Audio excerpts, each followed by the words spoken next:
YouTube, how's it going? The Goat House is back after a crazy, when I say crazy, I mean crazy day one of the 2022 NFL Draft. I mean, even some current players were included in trades, not any that we expected.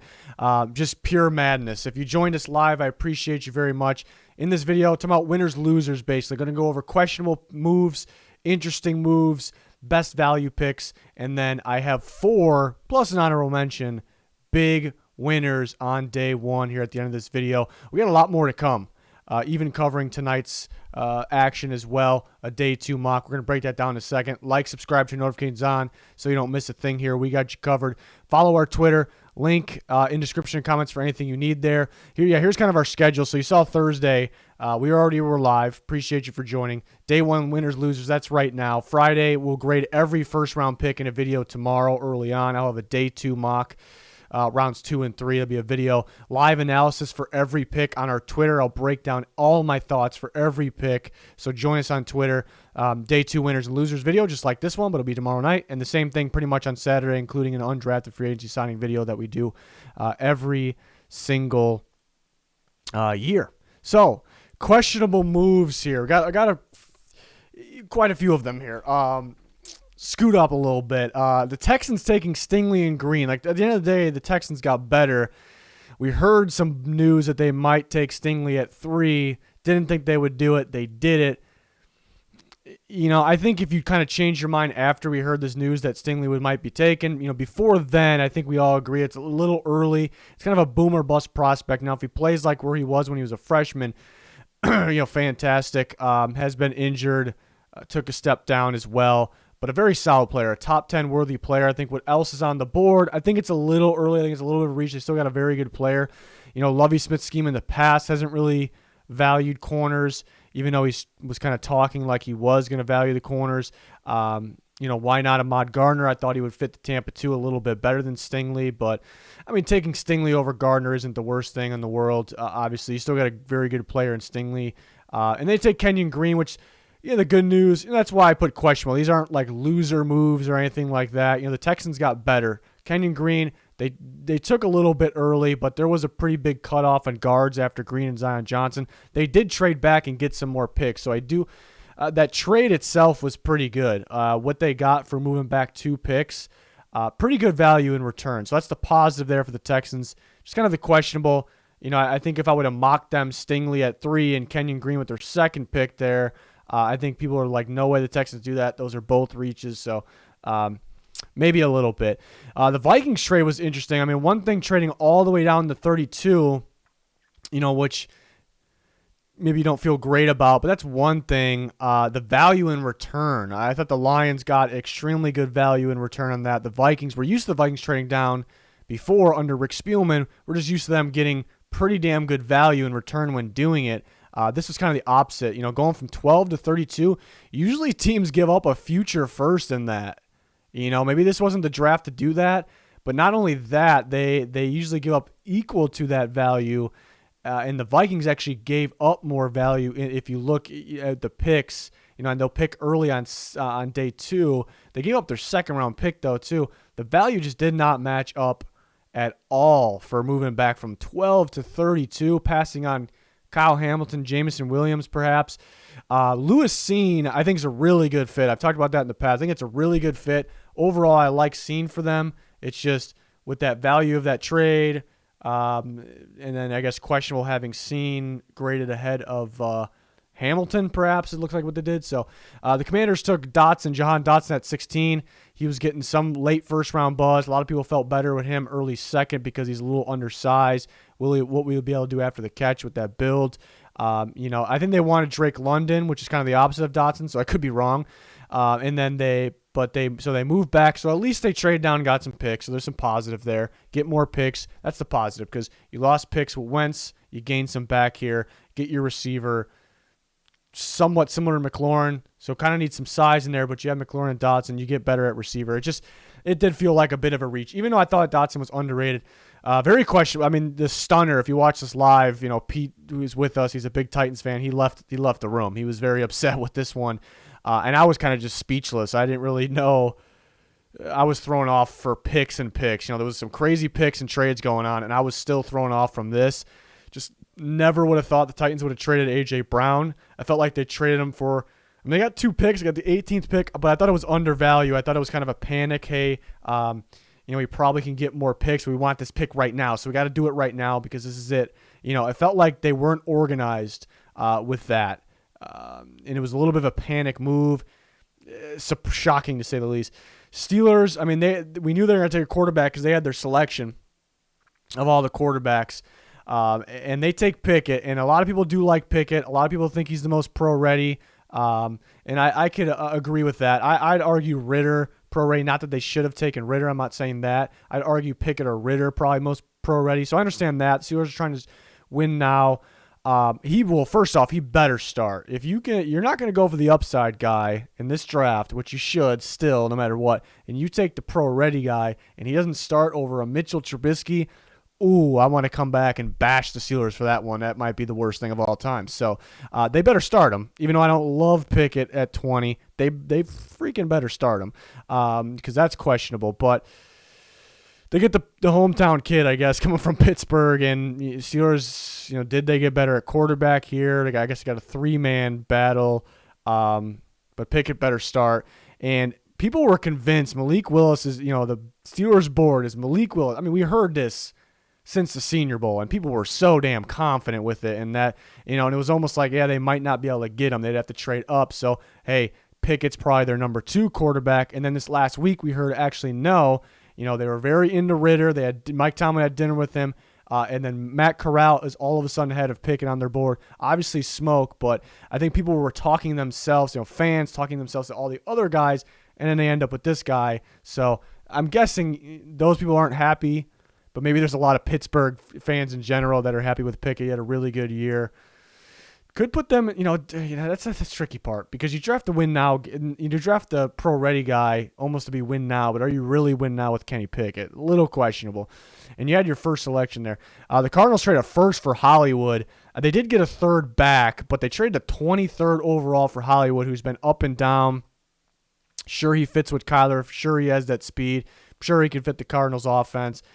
If I would have said that, that A.J. Brown's going to get traded in the first with the first, and I know the value is a little bit different, and then the Hollywood Brown was going to get traded for a first-round pick, I think everyone would have thought I was insane, So, and I know they got a 3rd back, but you still traded the 23rd overall first, you have other needs as well, but, you got Hollywood with Kyler Murray in there. Kyler Murray's happy about it.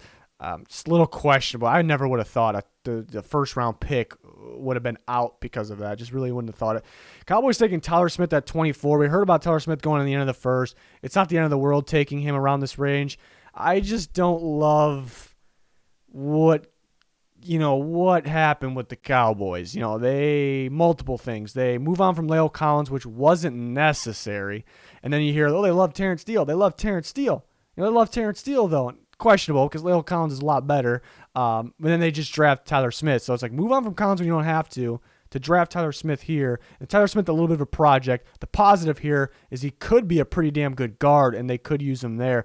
But still, so do you play him at guard tackle? That's kind of the question. I don't love, you could have just kept La'el Collins, who's very good, and he had a reasonable contract, and you didn't end up needing to clear as much space as you did, and then draft another player. Another thing is, I've loved the Cowboys draft these last few years. I've been grading them very highly at the time, and they've been working out. And it's very obvious they've been going best player available, and there was some clear-cut best player available. Why didn't they like Jermaine Johnson? A couple other guys there. It was surprising to me, very surprising.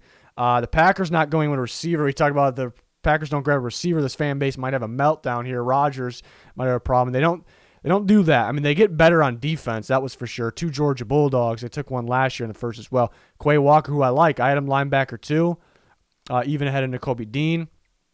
Devin Lloyd was still on the board. Was he a fit? I guess that's, you can debate. He probably wasn't. But they had Walker. They had Devontae Wyatt to pair with Reed and Kenny Clark, which is a pretty damn good defensive line trio right there. So the Packers' defense is pretty damn good. I guess that's the positive here. It's just no receiver. They're in deep shit at receiver. Hopefully Sammy Watkins, some of these other guys stay healthy as well. And the Patriots with the off-the-wall pick of the night. We knew there was going to be an off-the-wall pick. Was not expecting Cole Strange. It was a strange one. It's just I think teams kind of just talk themselves into guys like, all right, here, we really need a guard, but there's not the greatest guards available because Kenyon Green, Zion Johnson's there. We like Cole Strange. We know he's not worth that pick. Let's trade back and take him. And it's just I had a third-round grade on Strange. I would have been fine with a late second. If the Patriots take him with their second-round pick, I'd have been fine with it. Fun tape, small school, played weaker competition. Patriots are usually good with these types of guys, especially guards. It's a risky taking that player that high. It was surprising questionable move there. Interesting moves. The Falcons taking Drake London. I really didn't think they were going to go receiver. A lot of people were convinced. I was wrong there. They went receiver, and they had him receiver one. Because he went receiver one. That was a little surprising as well. So questionable. I know a lot of people did have London receiver one, but ahead of Garrett Wilson, Jameson Williams, and I had Olave ahead of him as well, but it's all right. Not too far off there. But yeah, they take Kyle Pitts last year, that big body tight end / receiver, and you take Drake London, that big body receiver guy. The question with him is, why is he always in contested catch situation? Can he get the separation? I mean, rare combination of size, contested catch ability, movement, footwork. So I like Drake London for those reasons. It's just like kind of London and Pitts, what you got. The good is, and these are interesting moves. These aren't bad moves. I'm just kind of playing both sides with a lot of these here. So the positive is what makes it interesting as well. It's like you got these two big body guys, which you can question that, the Pitts and London, like maybe you need more of a speed guy, but you got these two big body guys that do teams have the bodies to guard these guys? Are they going to be a problem? So they're just going for the big body boys there. Going to be interesting to see. I thought a little early. I thought, maybe he shouldn't be receiver one, but interesting. The Saints taking Olave over Williams. Surprising. I thought they would like Williams a bit more, but we knew both fit. But I don't really have a big problem with it because I'm not too far off with the grades with Williams and Olave. Prefer Williams. Trading up 100% necessary. I mean, you had to have him. He's gonna fit Winston Ball. Trading up. They end up with Olave and Pennings. Overall, a solid day for the Saints. It was just an interesting one. Eagles going from 3 picks at one point with the whole thing with the Saints, and they only made one selection tonight, but they got A.J. Brown. Just completely interesting. Like, wasn't expecting the Eagles go from 3 to 1 or even 2 to 1, really. Wasn't expecting them to get A.J. Brown. Pretty good deal for them as well. Wild. The Titans, we knew if you were watching us live, like they trade A.J. Brown, we were stunned. We're like, all right, they got to be going Traylon Burks. Like, they have to be. They go Burks, kind of that A.J. Brown type player, because A.J. Brown is better. He does a lot more, a lot smoother. But they get Burks. Burks in that role is going to be pretty fun. They definitely have a plan for him. They definitely liked him enough to pull the trigger on this. It's going to be interesting. The Chiefs trading up for McDuffie was a big surprise for me because the Chiefs haven't really valued corners in the past. They've kind of just got specific trait guys in mid-rounds, wherever it may be, pluck some guys off the street, not really, but almost feels like that. And they made them better than what they were supposed to be. And they're pretty specific pretty picky about their types of corners as well. And they trade up. Thought for sure Jermaine Johnson, which was a dream right there for the Chiefs, I thought. But go McDuffie. And now that was an interesting one we were talking about live as well, because McDuffie's worth that pick. Like, it's pretty solid value, right? It's just surprising. Trade up. It's not Jermaine Johnson. It's McDuffie. You all of a sudden valuing corners. Maybe a little bit less man coverage because McDuffie's just really good with about everything. Taking a page out of the Bengals book. Because that's what they lost to in the playoffs, and the Bengals defense was so good because they just you didn't know what they were in. They just keep zone, man, different. Cover 2, cover 1, cover 3, cover 4, cover 1. And that's kind of McDuffie. So that's probably the plan, changing it up for the better a bit. So I think he'll be very good with the Chiefs. It was just surprising. Bills trade up 2 spots for Elam. I like the Bills get better. They got a corner finally to pair with Tre'Davious White. They get a upside corner. He's got to relax with the penalties a little bit, being a little grabby, but I was surprised they move up 2 spots, get over the Cowboys. Maybe the Cowboys were going to take him. I really don't think so. And something I gathered, I know the Bills fans, if they're going to go corner, preferred Booth, and they traded up. Because when I had them taking Elam, I'd noticed that they weren't happy about that, but maybe not all of them. Obviously not all of them, but they move up 2 spots. and then take Elam. So it's just interesting there. A couple of Ravens things. Trading Hollywood. Overall, I thought, he's good with Lamar Jackson. He was getting better. He does have some bad drops, but overall, they got a first-round pick out of it. So I thought it was pretty good for the Ravens. They're just very interesting, surprising. And the Ravens taking Linderbaum, that one threw me off a bit because Linderbaum just really felt like an outside zone type of blocker. Just like where he stands out most is getting that next level, getting upfield and making blocks. That's usually on outside zone scheme. And the Ravens are just like that ultimate man blocking, man, gap, power, all the same thing, opposite of outside zone. The Ravens are that poster child, that poster team of the opposite of outside zone. So I was shocked by that one. I think Linderbaum will end up being good. I think the Ravens will work well with them. He'll end up being good enough for that position. It's just surprising. It's not the best fit. It doesn't work out. It's going to look bad, It is going to look bad, but interesting, And the Bengals taking Daxton Hill, position change, I wonder, because considered a safety, he's more of a slot guy that also can drop back to free safety. And I mentioned during the last week that I watch him and I see he looks like he has the traits, the upside, the ability combined to play outside corner there. And so we talk about Dax Hill mainly is kind of like a slot guy. Well, they have Mike Hilton. Might be the best slot corner in football, who also is a very good blitzer from the slot like Daxton Hill. So it's like the same type of player there. We've seen Daxton Hill line at free safety. He's pretty good there. Jesse Bates, one of the best free safeties in football. I don't really view him as a Von Bell. He could take over that spot, that strong safety spot. I'm thinking the Bengals are moving him outside corner. I think I was on to something I said. He looks like an outside corner. He potentially could play there. I think that's what the Bengals are going to do. They're going to move him outside. So that's a very intriguing pick and situation there. Best day one value pick. So based off value, it's what I always do here. So, Kayvon Thibodeau was my number one player in the draft, and the Giants got him at 5, but I did not rank him the best value pick because we did think Thibodeau is a shot that he can be there at 5. He can even get him at 7, could drop to the Falcons at 8. Overall, it's a great pick. He's my number one overall player in the draft. The Giants got him, but go off the value here. I actually thought Evan Neal. Evan Neal was my number 3 overall player. I didn't think there was any shot in hell that he was going to be there at 7. It's just an incredible pick, and combining that with it's just the perfect fit. If all the tackles, Neal was easily the best fit for the Giants. Bring in Brian Daboll, run that Bills offense. They want to pass the ball more and more. Evan Neal's the best pass protector in this class, no question in my opinion. It just wasn't supposed to happen either. It's just their offensive line just got a lot better with Evan Neal. So I thought that was the best overall pick. Number 1, Devin Lloyd, I got a 2. And the Jags had to trade up in the very end of the first round for this one. Devin Lloyd is my number 8 overall player in the draft. He's a playmaking linebacker. He's unique. He's so good in coverage. And this pick I love more and more pairing with Trayvon Walker because Trayvon Walker can rush off the edge. You can play him inside. You can put him at outside linebacker if you want. He'll play there a bit anyways because they're going to run that 3-4.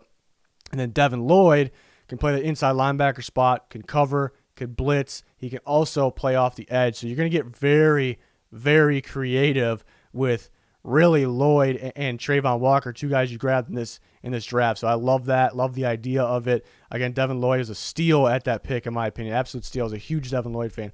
Ravens taking Kyle Hamilton. With their first, they end up picking twice. So where they got him, that my 5th overall player, that's tremendous value.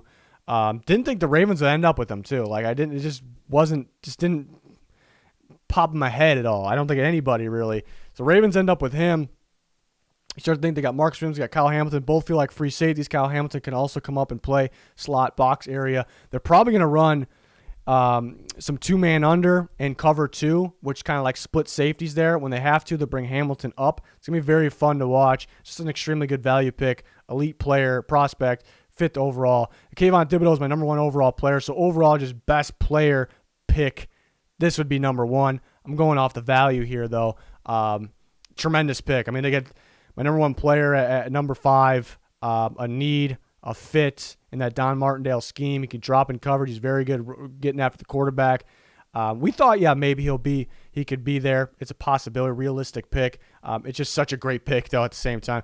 And the Jets, they were rumored to get Jermaine Johnson at 4. We didn't really buy that, but 10 was a very realistic possibility, and they didn't do that. Then Jermaine Johnson ended up slipping big time. And I was saying that during the stream, the Jets going to come back up and get this guy, and they did. Extremely good value pick at the end of the first round, 12th overall on my board. So that was surprising. Why did Jermaine Johnson slip?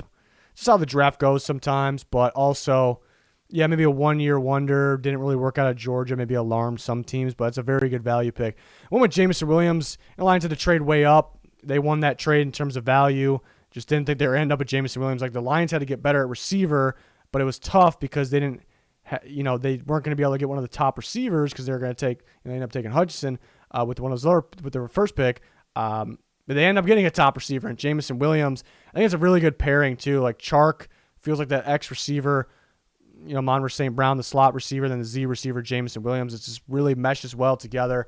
They went from a very poor receiver unit to a very, very good one with some very good speed, just kind of on Jared Goff now here. Panthers taking Ikem Ekwonu. I really like the fit. He wasn't really supposed to be there at 6, so that's what makes it great. It's a top-tier player in this draft. The reason it's not like towards the top is because it's tough because Evan Neal is my number one guy. And any team that needed a tackle, I'm going Evan Neal. I do really like the fit for Ekwonu and the Panthers, so it's almost like 50-50. But overall, it's a good fit. They needed a tackle bad. They got it, so I thought it was a top 8 pick. I had 8 that really stood out. George Karlaftis, 18th overall player in the draft. Chiefs badly needed a defensive end. They get him at 30. That's pretty damn good value. And they're fortunate Jermaine Johnson started to slide, and that pushed Karlaftis back a little bit because for a second it looked like the pass rusher was going to be gone way earlier than that. So I thought it was really good value there. I guess the questionable part is, would have been better if that McDuffie pick was Jermaine Johnson and they take like Daxton Hill with the Karlaftis pick. Could argue that would have been a better day and maybe put the Chiefs as one of the biggest winners in the entire day one of the draft there. But good value pick. They needed defensive end. They got the guy with Karlaftis there, who was definitely growing on me in this process. And then the overall, what we're here for, what everyone's here for, the round one biggest winners. I went with the New York Giants one. I knew right away that they won. As soon as I saw those 2 picks, they got my number 1 overall player in the draft in Kayvon Thibodeau. They got better with their pass rush, pair him with Azeez Ojulari. Love it. And they get Evan Neal at 7, who was not supposed to be there, was that prime tackle that's going to fit the Giants' offense best. And they get him at 7 there. It's just 2 elite prospects. The Giants got a lot better there. Like just 2 guys they really weren't supposed to come away with here. Elite prospects, including my number 1 and number 3 player, number 1 pass rusher, number 1 tackle. Legendary day 1. Great start for Joe Shane there, new GM. I think everyone's glad that Gettleman's not the GM anymore. And then it was a New York kind of day. It's kind of odd seeing that. Like, when do we see the Giants and the Jets being winners?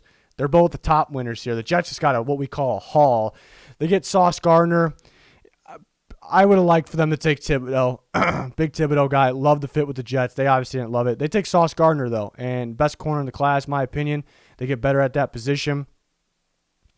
And then they grab Garrett Wilson, the number 1 receiver in the class, so they get better there. And they trade back in and get Jermaine Johnson, a steal of a pick, great value pick. And just overall, the Jets got a lot better. They got better at corner, they got better at receiver. Receiver unit looks really good now, and they got better at the pass rush position. They got a steal with that pick as well. They got a haul. They got a lot better. I went the Jags at 3. Might be an uncommon take because a lot of people don't like Trayvon Walker 1. I like Trayvon Walker. I'm not like praising that pick. I like Walker. I like the fit. But then they add Devin Lloyd with a steal of a pick as well. Didn't really think that was a possibility. And then just the pairing of Walker and Lloyd, it's just growing on me. I love it. I love it so much because you can just do so many different unique things with those guys. A lot of blitzing, a lot of moving Walker inside, putting Lloyd off the edge, dropping Lloyd in coverage. Then you have Josh Allen, who's kind of your best player out there on defense. And that he's going to feast off that, right? He's going to feast off it. You're not going to know what offenses aren't going to know what this Jags defense is doing pre-snap. You're not going to have any idea. So they have the tools right now. So I love that those 2 picks together there. And the Lions at 4. Lions come away with Hutchinson at 2. which some didn't think was going to happen. Very good player. They got better at the pass rush position, and they trade up, and it was a really good trade in terms of value, really good trade. And they get Jameson Williams, who we didn't think they would end up with. So they get a lot better at two positions they needed to get better at, get good value out of the trade. So the Lions coming in at number 4. And then kind of like the honorable mention, because it's not really draft picks. A draft pick was used, but the Eagles are winners in that A.J. Brown trade, trading a first, 18th overall. You were not going to get a receiver there that was better than A.J. Brown. A.J. Brown, to me, is kind of a rare, unique type player. Just didn't think there was any chance in hell that he'd be traded from the Titans, and the Eagles land him. They give up that first and a third. Really good value there. It's a really good job. The downside is, if you were looking forward to 3 picks at one point, you end up at 1, you end up with Jordan Davis. But then you get A.J. Brown as well. So they won that trade. Big winner in that trade. But mainly looking at the picks and the value of the picks and the prospects they added, I thought it was 4 to me that really, really stood out. Wasn't going to force like a 5th, even though the Eagles are technically the 5th there. But, it's just a wild night on day 1. A lot of questionable moves, a lot of interesting moves, and there's some legitimate big winners. These New York teams had themselves a day. I just thought the Giants, the talent and the value you got, ridiculous. So the Giants fans got to be insanely happy, right? A lot of these teams, obviously. So that wraps it up for this day 1's video. Appreciate you guys very much for your support. We got a lot more coming here. Big time of the year, fun time of the year. I'm going to grade every first round pick tomorrow, early Friday in a video. I will also do a day 2 mock. We'll have talking about everything, rumors, my thoughts, everything on Twitter, analysis for each pick on Twitter. So make sure you follow that. Position rankings on Twitter as well, pinned on that. So you're going to want to follow that Twitter. Very important. Like, subscribe, turn notifications on. That's going to do it for this one. Thanks for watching. Goodbye.